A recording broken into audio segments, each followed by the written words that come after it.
Debenture, आज का हमारा टॉपिक क्या है? डिबेंचर।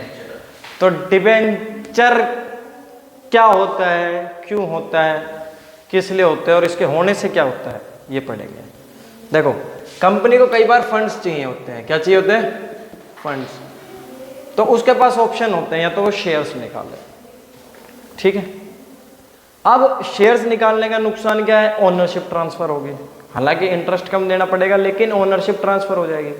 फिर दूसरा ऑप्शन होता है वो लोन ले ले। क्या ले ले? लोन। अब लोन के लिए कुछ मॉर्गेज देना पड़ता है और हाई इंटरेस्ट ऑफ रेट रहता है और फिक्स टेन्योर होता है। तो ऐसे कुछ ड्रॉबैक्स लोन के भी हैं। तो इसलिए डिबेंचर भी एक टाइप का लोन कह सकते हैं। इसलिए कंपनी निकालती है डिबेंचर्स। क्या निकालती है? डिबेंचर्स। कंपनी को जब लॉन्ग टर्म के लिए फंड्स चाहिए तो कंपनी क्या निकालती है? डिबेंचर्स। अब डिबेंचर का जो रिटर्न रहता है ना, रेट ऑफ रिटर्न, मतलब कि जिसे हम इंटरेस्ट रेट कहते हैं, जो इंटरेस्ट रेट रहता है वो रहता है फिक्स्ड। क्या रहता है? कुछ डिबेंचर्स ऐसे भी होते हैं जिनमें फिक्स नहीं होता, लेकिन ज्यादातर आजकल डिबेंचर्स का इंटरेस्ट क्या होता है? फिक्स। समझ गए? पक्का? अब जैसे 100 का नोट है किसी की जेब में, डिबेंचर होता है ऐसे, एक 100 का नोट होगा। 100 का तो कहने की बात है, मान लो 10 लाख का नोट होगा, उस पर कंपनी का नाम होगा, जो उस डिबेंचर को ले रहा है उसका नाम होगा। एक तरह से कहा जाए तो सर्टिफिकेट, पूरा सर्टिफिकेट होगा, और वो जैसे इसने डिबेंचर खरीदे तो इसको दे दिया जाए। तो जब डिबेंचर इशू करती है कंपनी, तो डिबेंचर होल्डर को क्या मिलता है? सर्टिफिकेट। क्या मिलता है? सर्टिफिकेट। अब ये सर्टिफिकेट भी आगे पढ़ेंगे हम, दो तरह के होते हैं, एक ट्रांसफरेबल और एक नॉन ट्रांसफरेबल। तो समझ गए? जब फंड रेज करती है, बदले में क्या देते हैं? Issue of certification. उसको क्या कहते हैं? डिबेंचर। समझ गए? इसके चलो कैरेक्टरिस्टिक्स है वो पढ़ते हैं। A debenture is issued by a company in the form of certificate which is written acknowledgement of debt taken by company। अभी बताया मैंने, एक रिटर्न सर्टिफिकेट देते हैं कि भैया हम इस व्यक्ति से 10 लाख रुपए, 10 करोड़ रुपए, 10 अरब रुपए ले रहे हैं। हाँ, इसमें यह भी लिखा हो सकता है कि इतने साल के लिए ले रहे हैं। इसमें यह भी लिखा हो सकता है कि कितने % रेट ऑफ इंटरेस्ट पे ले रहे हैं। समझ गए? A debenture is issued under the seal of company. Debenture जो इशू होता है वो किसके अंडर होता है? Seal of company. Seal of company. Seal of company मतलब अभी ना, सील ऑफ कंपनी मतलब वो सील होता है एक जो पानी में रहता है ना, वो मछली सी। कंपनी अपनी एक पालतू सील रखती है। क्या रखती है? सील। तो जब भी डिबेंचर निकालेगी तो उस डिबेंचर पे एक सील मार के चिपका कर फिर देती है। समझ गए? वो ईल होती है, तो सील क्या होती है? सील भी मछली होती है ना, और करंट ईल मारती है। हाँ, मैं जीके का थोड़ी हूँ टीचर। तो सील होती है कंपनी की मोहर, ऑथोराइज्ड साइन कह सकते हैं, कंपनी की स्टैंप, कंपनी की मोहर, जिसे हम कंपनी का क्या मानते हैं? साइन मानते हैं। क्या मानते हैं? साइन। अब समझ आ गया सील क्या होता है? तो जब कंपनी रजिस्टर्ड होती है तो कंपनी के सील भी, साइन भी, स्टैंप भी रजिस्टर्ड होती है, और जहां पे कंपनी की स्टैंप लग गई, सील लग गई, मतलब वो कंपनी का साइन हो गया। समझ गए? वो एक ऑथोराइज्ड डॉक्यूमेंट कंपनी की तरफ से हो गया। समझ गए? तो अब कंपनी क्या करती है? जब डिबेंचर लेती है, एक डॉक्यूमेंट बनाती है, सर्टिफिकेट बनाती है, उस पर मोहर मारती है और दे देती है। समझ गए? तो जब कोई भी कंपनी, क्या कोई भी कंपनी, आजकल रूल है, पहले भी रूल था, 10 साल से ज्यादा के लिए डिबेंचर नहीं ले सकते। 10 साल मैक्सिमम पीरियड कब तक के लिए ले सकती है? 10 ईयर्स। समझ गए? तो मैच्योरिटी पीरियड ज्यादा, किससे ज्यादा नहीं हो सकता? 10 साल से ज्यादा। हालांकि एक टाइप के डिबेंचर ऐसे भी है जिसका कोई मैच्योरिटी पीरियड ही नहीं होता, उसका रीपेमेंट करनी नहीं होती जब तक कंपनी होगी। उसकी रीपेमेंट कब होगी? जब कंपनी बंद होगी। उसके बारे में पढ़ेंगे। मतलब एक टॉपिक है, एग्जाम में आता नहीं है, पर फिर भी पता तो होना चाहिए भैया। अब आते हैं हम टाइप्स ऑफ डिबेंचर। क्या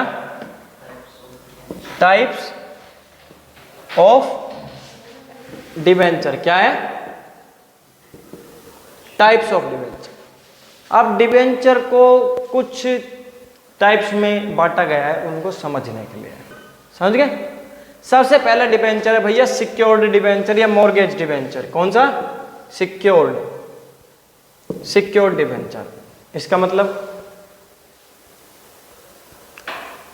अभी ना, इसका मतलब है इस डिवेंचर के साथ हमेशा 2 सिक्योरिटी गार्ड खड़े रहेंगे, है ना। पर ध्यान दे लो, बताओ सिक्योर डिवेंचर मतलब किसी को नहीं पता? हाँ, सुरक्षित, हम वो हिंदी करके बता दिया। सिक्योर डिवेंचर है मतलब कि भैया जब हम ये डिवेंचर कंपनी निकाल रही है, ये कंपनी किसी को दे रही है डिवेंचर, तो कब देगी? जब कुछ ना कुछ मॉर्गेज रखेगी। क्या रखेगी? मॉर्गेज यानी कि कुछ ना कुछ गिरवी रखेगी। जैसे कंपनी ने कहा भैया ठीक है, हम ये 10 करोड़ के डिवेंचर उठा रहे हैं और हमारी यहाँ गुड़गांव में जमीन है, वो हम इस डिवेंचर के लिए मॉर्गेज रख रहे हैं। जब अगर डिवेंचर की रीपेमेंट करनी होगी, कुछ भी करनी होगी, तो कहां से हो जाएगी? उस जमीन को बेच के। तो ये डिवेंचर हो गए सिक्योर, ये डूब नहीं सकते। अब कंपनी भी नुकसान में जाएगी तो ये अपनी गुड़गांव वाली जमीन बेच के हिसाब किताब कर लेंगे, और कंपनी उस जमीन को जब तक बेच नहीं पाएगी जब तक डिवेंचर की रीपेमेंट ना कर दे। समझ गए? पक्का? फिर आ गया अनसिक्योर्ड। क्या आ गया? Unsecured debenture. अब अनसिक्योर्ड डिवेंचर क्या है?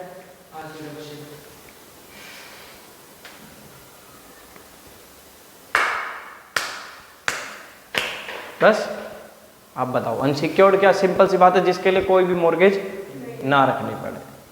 ठीक है, सीधा डिवेंचर लेना है तो लो, ना लेना था मतलब। इसके लिए हम कोई मॉर्गेज नहीं रखेंगे। कंपनी क्या कहते हैं? इसके लिए हम कोई भी मॉर्गेज नहीं रखेंगे।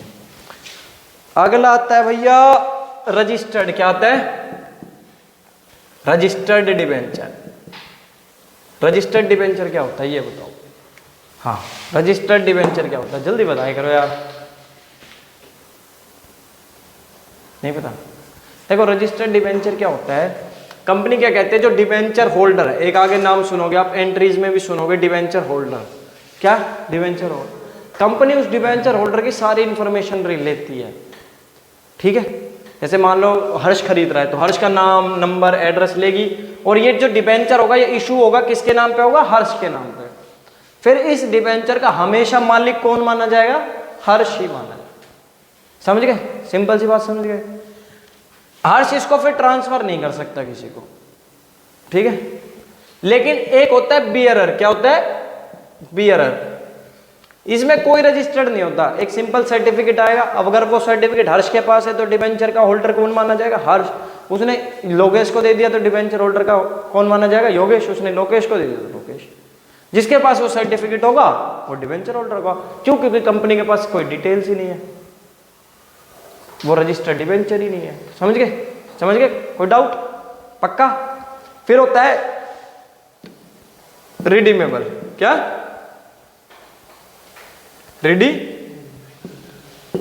ज्यादातर सारे डिवेंचर रिडीमेबल होते हैं भैया, जिनको रिडीम कर लिया जाए 5 साल, 7 साल, 8 साल, 10 साल में, है ना, इसके पैसे वापस दे दिए जाए, डिवेंचर खरीद लिया जाए।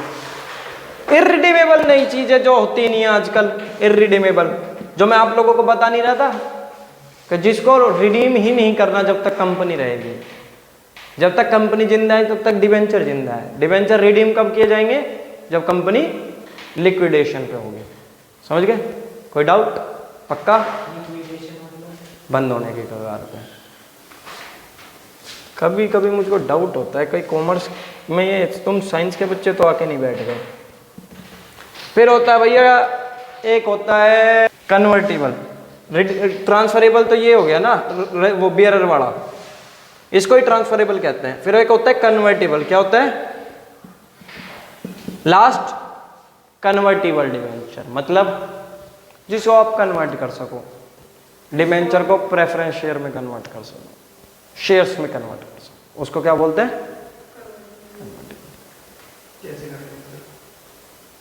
हवन करना होता है सुबह 5 बजे उठ के, 101 पंडित लगते हैं, 101 पंडित आएंगे, हवन करेंगे, महामृत्युंजय मंत्र का जाप करेंगे, उसको डिवेंचर को वहां रखेंगे और फिर तपस्या करेंगे। फिर जैसे पोकेमोन ना हो जाए, विकसित हो जाते हैं, ऐसे वो डिवेंचर विकसित होकर क्या बन जाता है?